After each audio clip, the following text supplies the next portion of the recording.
Ceci est un livre audio autogénéré par Google. Livre Les Misérables tome 1 Fantine. Par Victor Hugo.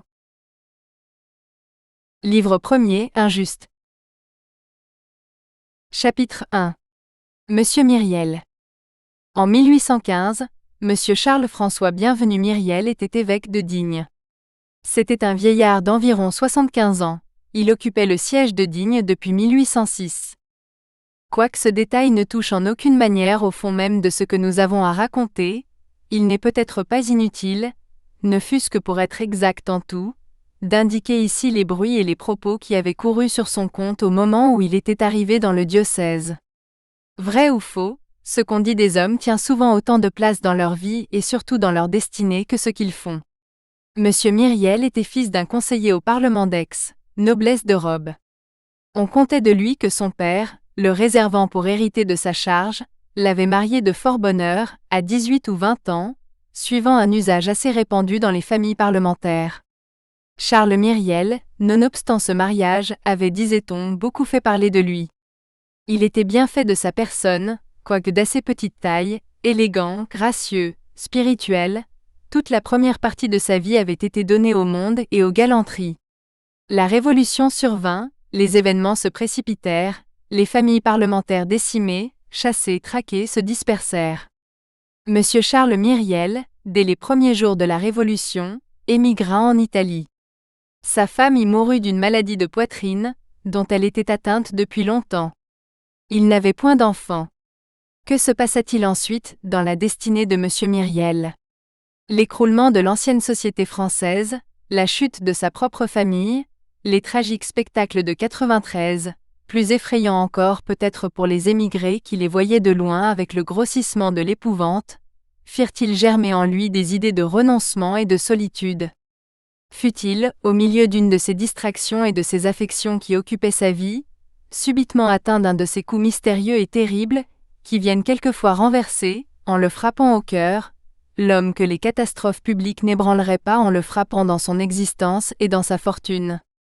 Nul n'aurait pu le dire. Tout ce qu'on savait, c'est que lorsqu'il revint d'Italie, il était prêtre. En 1804, Monsieur Myriel était curé de Brignoles. Il était déjà vieux, et vivait dans une retraite profonde. Vers l'époque du couronnement, une petite affaire de sa cure, on ne sait plus trop quoi, l'amena à Paris. Entre autres personnes puissantes, il alla solliciter pour ses paroissiens Monsieur le cardinal Fesch. Un jour que l'empereur était venu faire visite à son oncle, le digne curé, qui attendait dans l'antichambre, se trouva sur le passage de Sa Majesté. Napoléon, se voyant regarder avec une certaine curiosité par ce vieillard, se retourna, et dit brusquement : « Quel est ce bonhomme qui me regarde ? » ?»« Sire, dit Monsieur Myriel, vous regardez un bonhomme, et moi je regarde un grand homme. Chacun de nous peut profiter. » L'empereur, le soir même, demanda au cardinal le nom de ce curé, et quelque temps après Monsieur Myriel fut tout surpris d'apprendre qu'il était nommé évêque de Digne. Qu'y avait-il de vrai du reste, dans les récits qu'on faisait sur la première partie de la vie de Monsieur Myriel? Personne ne le savait. Peu de familles avaient connu la famille Myriel avant la Révolution. Monsieur Myriel devait subir le sort de tout nouveau venu dans une petite ville, où il y a beaucoup de bouches qui parlent, et fort peu de têtes qui pensent.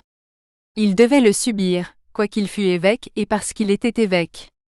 Mais après tout, les propos auxquels on mêlait son nom n'étaient peut-être que des propos, du bruit, des mots, des paroles, moins que des paroles, des palabres, comme dit l'énergique langue du Midi.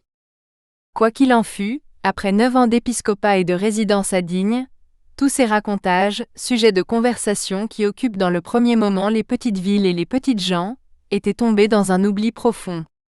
Personne n'eût osé en parler. Personne n'eût même osé s'en souvenir.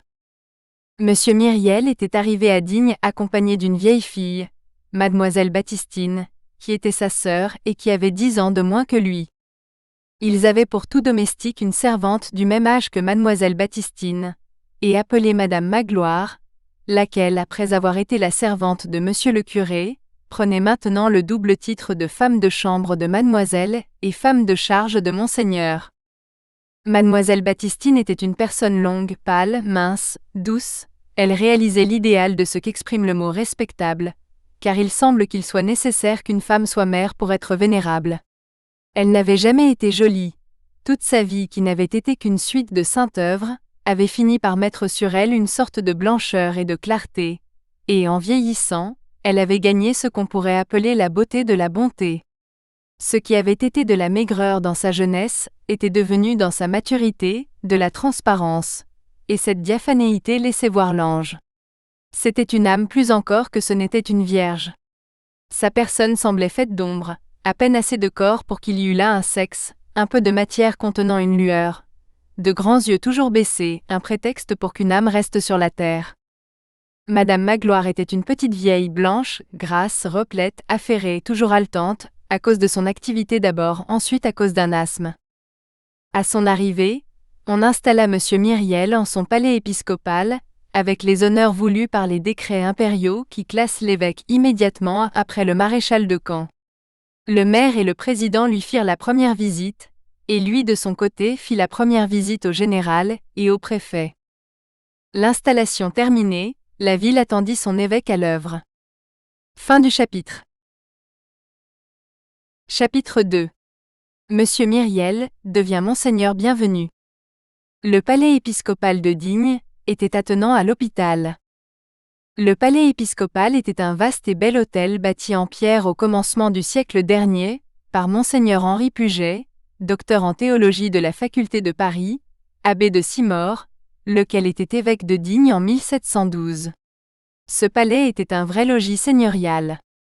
Tout y avait grand air, les appartements de l'évêque, les salons, les chambres, la cour d'honneur fort large avec promenoir à arcades, selon l'ancienne mode florentine, les jardins plantés de magnifiques arbres.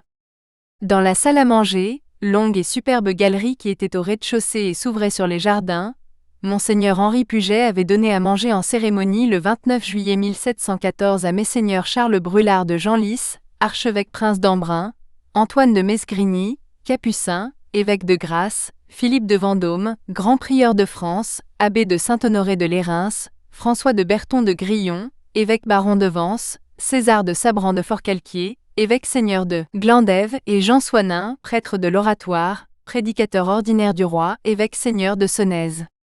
Les portraits de ces 7 révérends personnages décoraient cette salle, et cette date mémorable, 29 juillet 1714, y était gravée en lettres d'or sur une table de marbre blanc.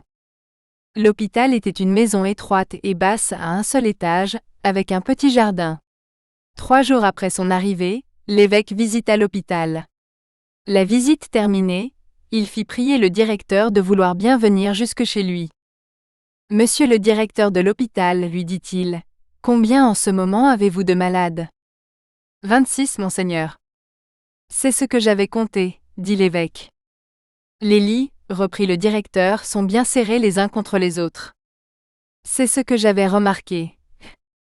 Les salles ne sont que des chambres, et l'air s'y renouvelle difficilement.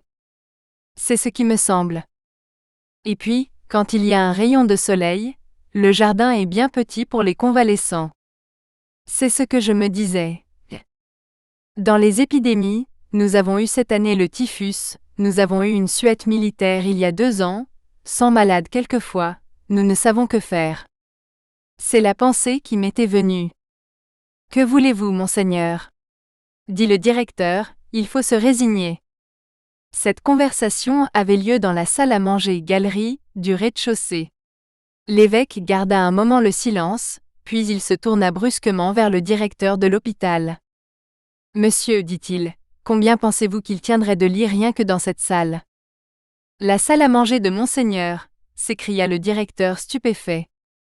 L'évêque parcourait la salle du regard, et semblait y faire avec les yeux des mesures et des calculs. « Il y tiendrait bien 20 lits, dit-il comme se parlant à lui-même. Puis, élevant la voix. « Tenez, monsieur le directeur de l'hôpital, je vais vous dire. Il y a évidemment une erreur. Vous êtes 26 personnes dans 5 ou 6 petites chambres. Nous sommes 3 ici, et nous avons place pour 60. Il y a erreur, je vous dis. Vous avez mon logis, et j'ai le vôtre. Rendez-moi ma maison. C'est ici chez vous. » Le lendemain, les 26 pauvres étaient installés dans le palais de l'évêque, et l'évêque était à l'hôpital. Monsieur Myriel n'avait point de bien, sa famille ayant été ruinée par la Révolution. Sa sœur touchait une rente viagère de 500 francs qui, au presbytère, suffisait à sa dépense personnelle. Monsieur Myriel recevait de l'État comme évêque un traitement de 15 000 francs. Le jour même où il vint se loger dans la maison de l'hôpital, Monsieur Myriel détermina l'emploi de cette somme une fois pour toutes de la manière suivante. Nous transcrivons ici une note écrite de sa main. Note pour régler les dépenses de ma maison.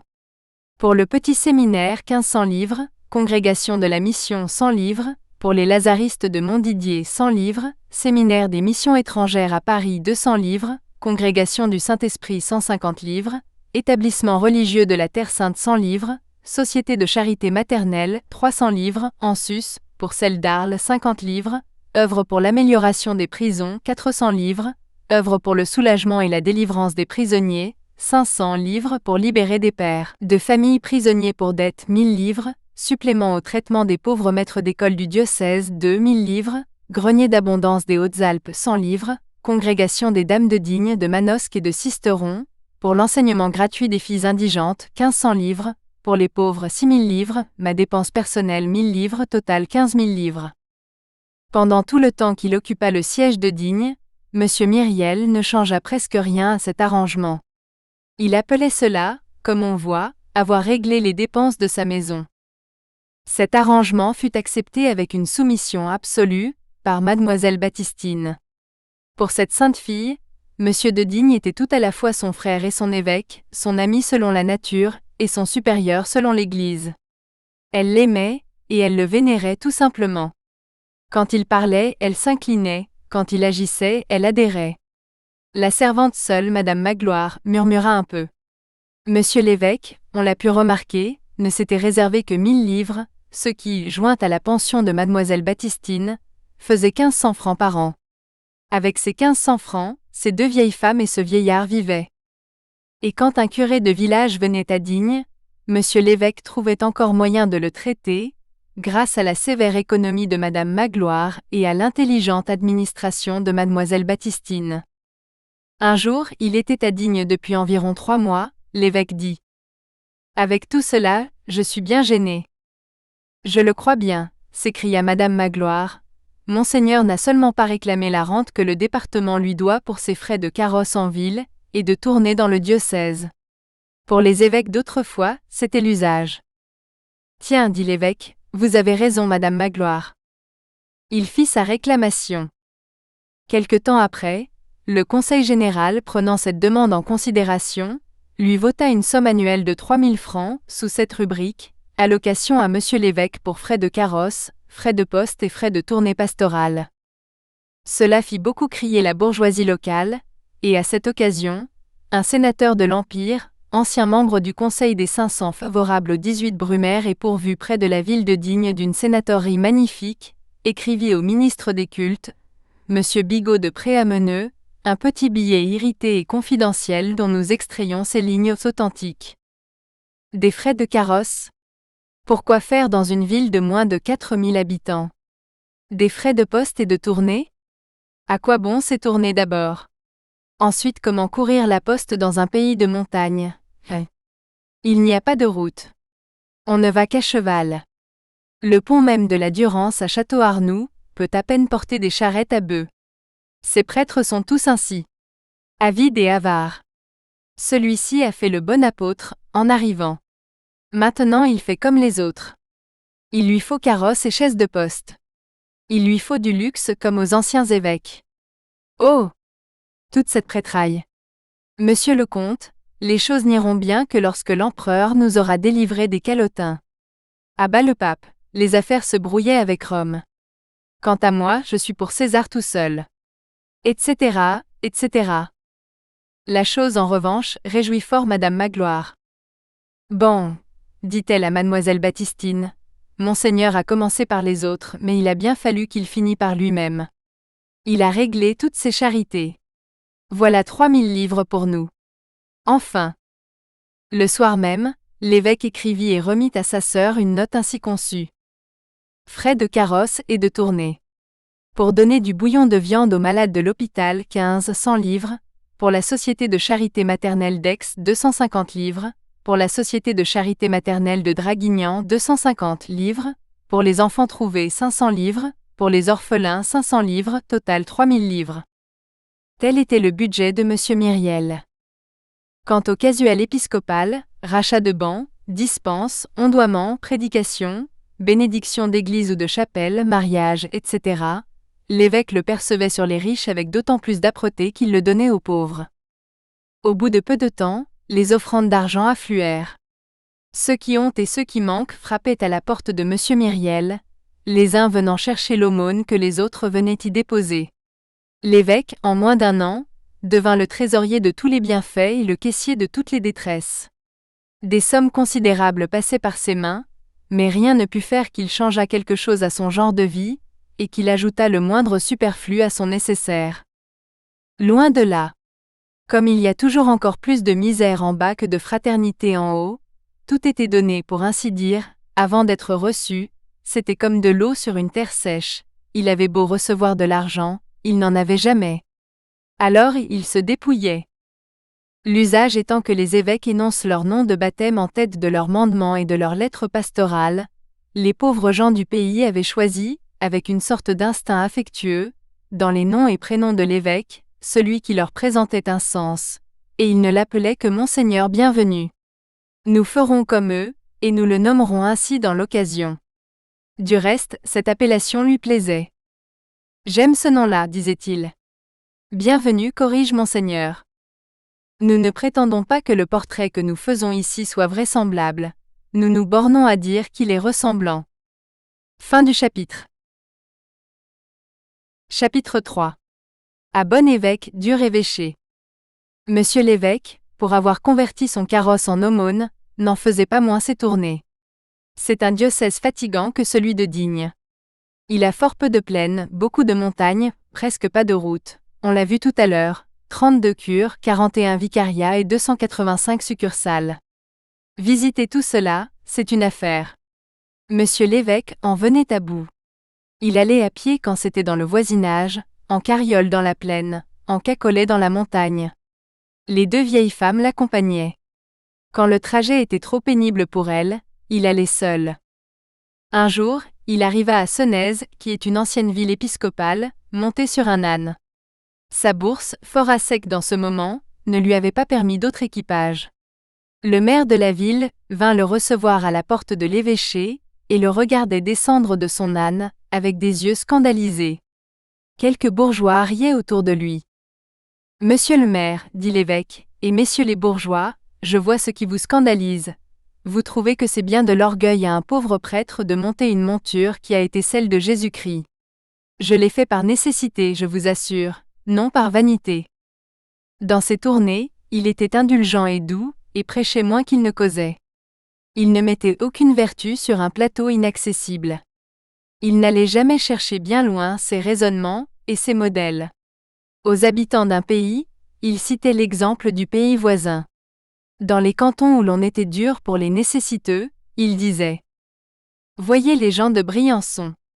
Ils ont donné aux indigents, aux veuves et aux orphelins le droit de faire faucher leurs prairies 3 jours avant tous les autres. Ils leur rebâtissent gratuitement leurs maisons, quand elles sont en ruine. Aussi est-ce un pays béni de Dieu. Durant tout un siècle de 100 ans, il n'y a pas eu un meurtrier. » Dans les villages âpres au gain et à la moisson, il disait « Voyez ce d'Embrun.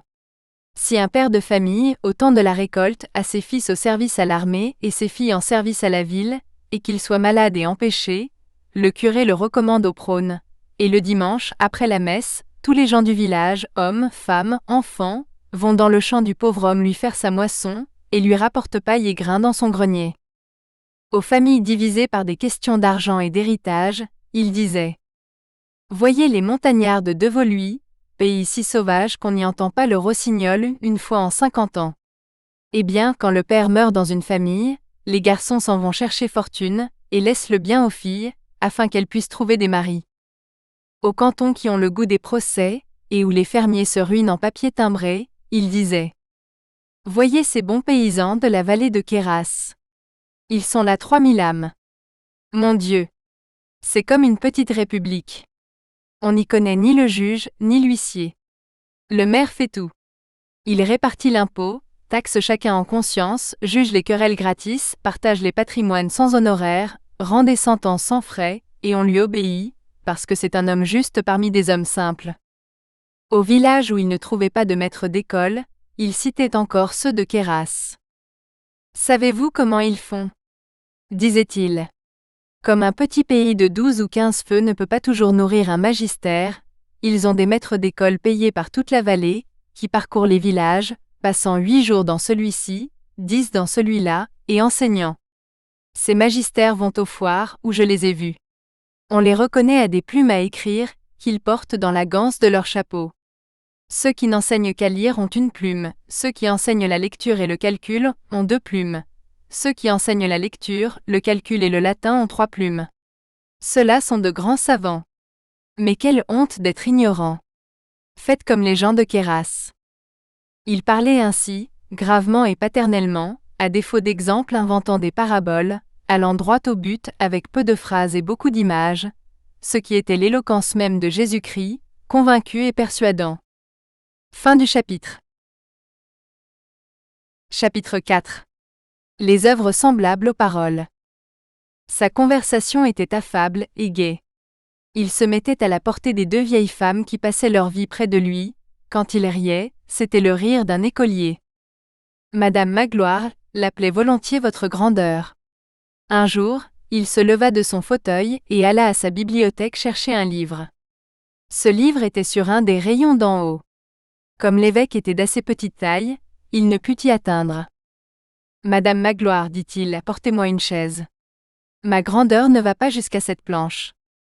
Une de ses parentes éloignées, Madame la comtesse de Laux, laissait rarement échapper une occasion d'énumérer en sa présence ce qu'elle appelait les espérances de ses 3 fils. Elle avait plusieurs ascendants fort vieux et proches de la mort, dont ses fils étaient naturellement les héritiers. Le plus jeune des 3 avait à recueillir d'une grand-tante 100 bonnes 1000 livres de rente. Le deuxième était substitué au titre de duc de son oncle. L'aîné devait succéder à la pairie de son aïeul. L'évêque écoutait habituellement en silence ces innocents et pardonnables étalages maternels. Une fois pourtant, il paraissait plus rêveur que de coutume, tandis que Madame de Laux renouvelait le détail de toutes ses successions et de toutes ses espérances. Elle s'interrompit avec quelque impatience. « Mon Dieu, mon cousin, mais à quoi songez-vous donc ? » « Je songe, dit l'évêque, à quelque chose de singulier qui est, je crois, dans saint Augustin, mettez votre espérance dans celui auquel on ne succède point. » Une autre fois, recevant une lettre de faire-part du décès d'un gentilhomme du pays, où s'étalait en une longue page, outre les dignités du défunt, toutes les qualifications féodales et nobiliaires de tous ses parents. « Quel bon dos à la mort !» s'écria-t-il. « Quelle admirable charge de titres on lui fait allègrement porter, et comme il faut que les hommes aient de l'esprit, pour employer ainsi la tombe, à la vanité. » Il avait dans l'occasion une raillerie douce, qui contenait presque toujours un sens sérieux.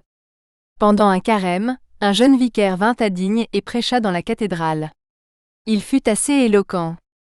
Le sujet de son sermon était la charité. Il invita les riches à donner aux indigents, afin d'éviter l'enfer qu'il peignit le plus effroyable qu'il put, et de gagner le paradis qu'il fit désirable et charmant. Il y avait dans l'auditoire un riche marchand retiré, un peu usurier, nommé Monsieur Géborand, lequel avait gagné 1 demi-million à fabriquer de gros draps, des serges, des cadis et des gasquets. De sa vie, Monsieur Géborand n'avait fait l'aumône à un malheureux. À partir de ce sermon, on remarqua qu'il donnait tous les dimanches un sou aux vieilles mendiantes du portail de la cathédrale. Elles étaient 6 à se partager cela. Un jour, l'évêque le vit faisant sa charité et dit à sa sœur avec un sourire. « Voilà Monsieur Géborand qui achète pour 1 sou de paradis. » Quand il s'agissait de charité, il ne se rebutait pas, même devant un refus, et il trouvait alors des mots qui faisaient réfléchir. Une fois, il quêtait pour les pauvres dans un salon de la ville. Il y avait là le marquis de Champtercier, vieux, riche, avare, lequel trouvait moyen d'être tout ensemble ultra-royaliste et ultra-voltairien. Cette variété a existé. L'évêque, arrivé à lui toucha le bras. « Monsieur le marquis, il faut que vous me donniez quelque chose. » Le marquis se retourna, et répondit sèchement. « Monseigneur, j'ai mes pauvres. Donnez-les-moi, dit l'évêque. Un jour, dans la cathédrale, il fit ce sermon. Mes très chers frères, mes bons amis, il y a en France 1320 000 maisons de paysans qui n'ont que 3 ouvertures, 1817 000 qui ont 2 ouvertures, la porte et une fenêtre, et enfin 346 000 cabanes qui n'ont qu'une ouverture, la porte. Et cela, à cause d'une chose qu'on appelle l'impôt des portes et fenêtres. Mettez-moi de pauvres familles, des vieilles femmes, des petits-enfants, dans ces logis-là, et voyez les fièvres et les maladies. Hélas! Dieu donne l'air aux hommes, la loi le leur vend. Je n'accuse pas la loi, mais je bénis Dieu. Dans l'Isère, dans le Var, dans les 2 Alpes, les hautes et les basses, les paysans n'ont pas même de brouette, ils transportent les engrais à dos d'homme, ils n'ont pas de chandelle, et ils brûlent des bâtons résineux et des bouts de corde trempés dans la poix-résine.